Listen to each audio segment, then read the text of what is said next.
For all you Bernie bro assholes, for all you Burners who just want to hate on Kamala Harris and all the rest of these, Kamala has a lot of progressive planks. So you're afraid of Kamala because she could be viewed as a progressive and you view her as a threat, so you're just showing your insecurity. The criticisms of Kamala are totally correct, but Kamala Harris also co-sponsored Bernie Care. Kamala Harris signed her name, for Bernie Care, so she supported Bernie Care. So, I mean, my God, they talk to each other. Bernie's friends with Elizabeth Warren, and so, anyways, so I'm going to say something good about Kamala Harris. That's all I'm trying to say right now. So, Kamala Harris, plenty of reasons to dislike her, but she co-sponsored the Green New Deal. Tulsi Gabbard didn't, so AOC's Green New Deal. She co-sponsored Bernie Care. She wants to end marijuana, end the war on drugs, put body cameras on the police. A lot of good things. She is opposed to Trump's tax cuts, opposed to Trump's wall. A lot of progressive planks. So to ignore, all the good that is in Kamala, she's a nuanced person. So she's not a Hillary 2.0. Joe Biden's your Hillary 2.0.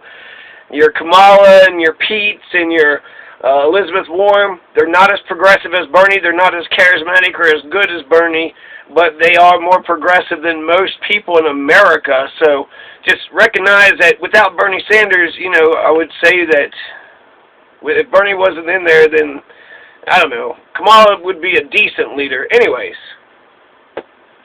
this is about Kamala Harris. She had actually showed some courage. This is 2004. She showed some courage in her support against the death penalty. So she's opposed 100% to the death penalty. And she's going to get a lot of shit for this. Because someone's going to kill a cop. And they're going to kill a cop pretty much in cold blood. They're guilty. It was them. They did it. They get a lifetime sentence in prison with no parole. But Kamala Harris, in spite of the public pressure to put to death this cop killer, she said no, because she has principles and she's opposed to the death penalty. It was also San Francisco, so she's a prosecutor of San Francisco, which 70% of San Francisco do not believe in the death penalty. So, in San Francisco, it's probably very easy for her to do so, but this was unprecedented in California. Dianne Feinstein, whoever that right-wing Nazi fucking Democrat is, she says, goes to a meeting right afterwards. So the shooting happens. Kamala says she's not going to enforce the death penalty. Then Feinstein says, fuck you. If I'd known that, you piece of shit, I would never have endorsed you, you piece of shit. If there's ever been a time to, for the death penalty, this is it. So she goes to San Francisco, stirs up a bunch of right-wing Republican shit. So thanks a lot, Barbara, Diane, some fucking right-wing Nazi Democrat. But Kamala Harris, in comparison, stood for what was right. She claimed to Tulsi that she stood up, opposed to the death penalty her entire life, with Donald Trump proposing the death penalty. Joe Biden and Kamala are opposed to the death penalty. This is a stark contrast for the kind of president that she is going to be. So, the story, okay, let's get into the story. So, 2004, Kamala Harris is the district attorney of San Francisco. She she's not going to prosecute, or she did prosecute, she's not going to push for the death penalty. So you have David Hill. David Hill is 21 years of age. He's going to kill 29-year-old Isaac Espinoza. Isaac Espinoza is the police officer. David Hill is the gangster, the cop killer, the AK-47 cop killer. So he's 21 years of age. He's carrying an AK on his person, and he's going to shoot at Isaac Espinoza, 29, with an assault weapon, and then he's also going to wound Isaac Espinoza's partner, Officer Barry Parker, who's 38 years of age. So you got a 38-year-old, a 29-year-old. They're driving by, and they see David Hill looking suspicious, and they said something about they hold on to the gun and then look away. So the hold and look is like the hold and look. Oh, David Hill did the old hold and look, and then that's when they stopped and questioned him. Now, there is some uncertainty to a lot of this case, okay, because we only have, just the one person's or the two people's. We don't have Isaac Espinoza's actual testimony, and then Barry Parker is going to lie over and over again. David Hill, shoots people, so who can really tell if he's telling? I don't know if I don't think he testified. He had some pretty good lawyers. I'll admit that, okay? So Isaac Espinosa was popular. He's charismatic. He served in San Francisco's Bayview neighborhood for a while because he wanted to protect the good people who lived there. He was looking for some adventure. He liked the adventure. So the Bayview neighborhood, apparently, in San Francisco, Bayview, I guess it's known as being the rundown part of town, the ghetto, the gangsters, you know, so Bayview. Isaac Espinosa, you know, they said about his mom saying, why don't you work some nice place? But he was, no, I'm going to work in this shithole because there's good people here and they need me. So, you know, that's honorable. 3 days after Isaac was killed, Kamala is not going to, you know, pursue the death penalty. And then, again, you know, there was controversy, but then Barbara Feinstein or whoever did afterwards, some fucking right-wing Democrat in California makes a speech, and then the entire nation is talking about the death penalty. So essentially, Kamala had it handled, and then, you know, this politician, this Democrat, right-wing Democrat, just shakes, you know, the fucking... So anyways, the night before Easter Sunday, April 2004, this is April 10th, 2004, so this is 15 years ago. So this is, you know, quite some time ago, but I guarantee you the effects, Kamala Harris still feels the effects today. So all that pressure to execute, but she stood strong and said, no, I oppose the death penalty. I'm not no Donald Trump. You know, I don't believe the state should execute. There's all these problems with the, you know, with execution, so I'm not going to do it. And instead gives them life in prison without parole, which is, you know, that's an awful life too. So David Hill's in the Bayview neighborhood. So David Hill, this is interesting because in the Bayview, let's see, on the Bayview Street in the Bayview neighborhood, he's going to be on a specific Newhall Street. So apparently he wasn't on his turf. He was actually walking up to a rival gang leader about to kill him. Or somebody in the household, shoot somebody in the rival gang neighborhood. And so David Hill was up to some shit. David Hill was, you know, guilty of carrying an assault weapon, which is what they would have got him with. But that's, you know, isn't that legal in America? Aren't you allowed to have an assault weapon? It's if you're black. Oh, if you're black, okay. So then, you know, David Hill was nervous because but he was going to probably use it. So that's, you know, he wasn't the possession of it, but it was the possession in the, you know, the concert with a crime. Okay, so 29-year-old plainclothes.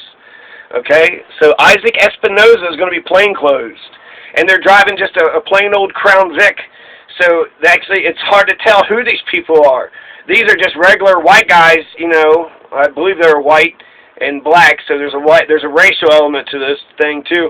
So Isaac Espinosa and David Parker, plainclothes, right? Just, you know, crappy old T-shirt, driving around in a Crown Vic, which could be a police officer or it could just be, you know, some fucking gangsters, right?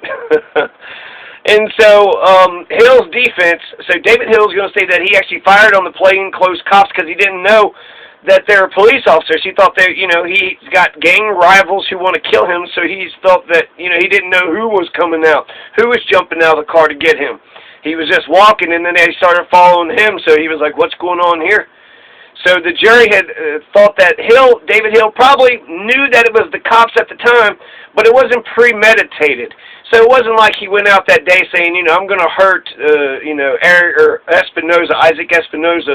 It was just that he was going to hurt somebody else. The cops intervened, and then so because it wasn't premeditated, then that's not first degree or some shit. He shot in a panic, and so that actually, you know, made it a lesser crime. The day before Easter Sunday, April 10th, 2004, 9:34 p.m., on the 1300 block of Newhall Street in the West Mob territory, you had Barry Parker and Isaac Espinosa driving around in plain clothes in an unmarked gray Ford Crown Victoria. They heard a woo-woo, a signal that cops were there, so somebody had signaled that, hey, that's a police car and two police guys. They saw two men, one walked straight ahead, and then the other turned into an alley. So Barry Parker, Isaac Espinosa drive up onto 1300 block Newhall Street, see two, you know, gangsters, two black folks, and part of the West Mob gang. So they're friends, right? And they were walking. I'm going to tell you later, but they were essentially walking to go kill one of the leaders, or, you know, somebody of the rival gang. So they were up to no good, essentially. Okay, so they're walking side by side, and then one goes into the alley and one keeps going straight. they followed the guy that goes into the alley. The guy that goes straight, he gets away. You know, he just, I don't know what he was up to. If he was, I don't know if they're together on this or if they just ran into each other. So they run into David Lee Hill, the guy that's in the alley. When he was in the alley, they were watching him, and he like leaned up on the wall and then kind of touched something under his coat and then turned around. And so, because David Lee Hill was walking on Newhall Street the same time David Parker and Isaac Espinoza was driving by him, there's going to be a shootout. There's going to be a confrontation. So he's holding something suspicious. He touches his, you know, probably gun. He's got a pea coat, so he's got this big long overcoat, and he's got this, you know, AK-47 that's underneath of it. So he had touched it, turned. That's when they're like, oh, that's what's up. So there's some contradictions with this because they have contradicting accounts, so they're covering their own asses, right? They're going to say shit happened that didn't happen. A million fucking things happened in 10 seconds, and they did everything by the book. It was totally on the up and up. Yeah, all right, I'm sure. So you're going to have David Parker. He shines his flashlight from his window saying, police, stop. And then Hill said he didn't have any ID on him. So it was Barry Parker that had initiated, hey, police, stop. So clearly identified himself as soon as he, you know, pulled up. He says, you know, we're the police. You're in plain clothes and a plain car, and you're just saying that probably what they should have done. Isaac Espinoza has a Beretta, gets out, but it's holstered, so the Beretta is holstered. Isaac Espinoza gets out to see what this David Lee Hill is doing. So, again, Isaac Espinoza is going to identify himself as a police officer, so they just keep saying, we're the police, we're the police, we're the police. He's the police, I'm the police, you're the police, we're all the police, okay? So they shine his flashlight. So Isaac Espinoza does the same thing that David Parker is doing, shining a light on this David Lee Hill. And he said, David Lee Hill, member of West Mob Gang. And he said, hey, stop, let me talk to you. And he said he didn't have an ID. And then he said, stop, police. And then Parker starts to drive 10 feet further up the street. And then that's when David Lee Hill, who's about 10 feet away, pulls out his AK-47 and he starts shooting. And he fired about 12 to 14 shots. And he hit Isaac twice, which is actually amazing. He's going to shoot it. It's a semi-automatic, so he has to shoot one for each round. Shoots it 12 times. Boop, boop, boop, boop, boop, boop. He's only 10 feet away. And he only hits Isaac Espinoza twice. One round is going to go to his side and his thigh, I think. So that's going to be, he's going to bleed too much. And then David Parker is going to get shot in the foot or the leg. So, they're driving by. David Parker is still in the car. Isaac Espinoza is shotgun. They stopped. David Lee's in front. He steps out. Hey, stop, stop. And then he turns around and just, you know, starts shooting, essentially. And he was able to shoot 12 to 14 times. Parker's going to get out. Barry Parker's going to get out of the car. He's using the car as, you know, protection. The windshield shatters, and David Parker's going to run across the street real quick to get some better cover, but he never fires a shot. He never fires a shot. His partner's there on the street, lying, dying, bleeding out, Isaac Espinoza. And then he gets away. David Lee Hill runs away, and he's totally, you know, free and clear. And he actually messes up, and he essentially tells on himself later on. But that's the end of the incident, okay? So Parker, they later on are going to say, well, was your police badge, was it visible? Oh, of course, yes, it was visible, but it wasn't visible when he had mentioned it. He was interviewed 48 hours later, and they're saying that they should have interviewed him the moment that it happened. So, Big Block and West Mob are rival gang members involved in a gang war. The West Mob are allied with the Oakdale Mob and the Sunnydale Mob. So, they were the West Mob. You had the shooter, right? You're going to have David Hill, who's walking up to rival gang territory. He's about to get to 1662 Newcomb Street. And that's the exact address where a Big Block rival named Ronnie Allen, a.k.a. Uda, or Uda, U-D-A, Uda, the man that they were targeting, that's where he lived. So that's what they were up to. That's what David Lee Hill and another guy, I think they were probably doing it together. It feels like if he was in rival territory, he wouldn't have just ran into a guy that was in rival territory. But they could have been. I don't know. For some reason, I heard that one of the witnesses on the streets was selling marijuana, and he saw the car, but then he left.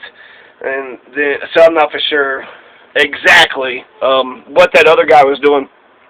So David Hill gets away with it. He gets away with it. And he's walking up to 1662 Newcomb Street. The police had stopped him, and then we had, that thing had happened. But Ronnie Allen was said to have killed DeAndre Dow, who was a West Mob member. So, that means a murder had taken place. And so the police probably wouldn't have done anything about it. So he was there to institute some justice.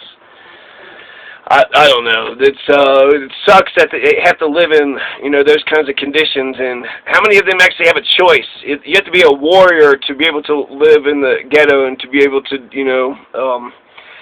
keep your head and to, be able to get out, make something of yourself.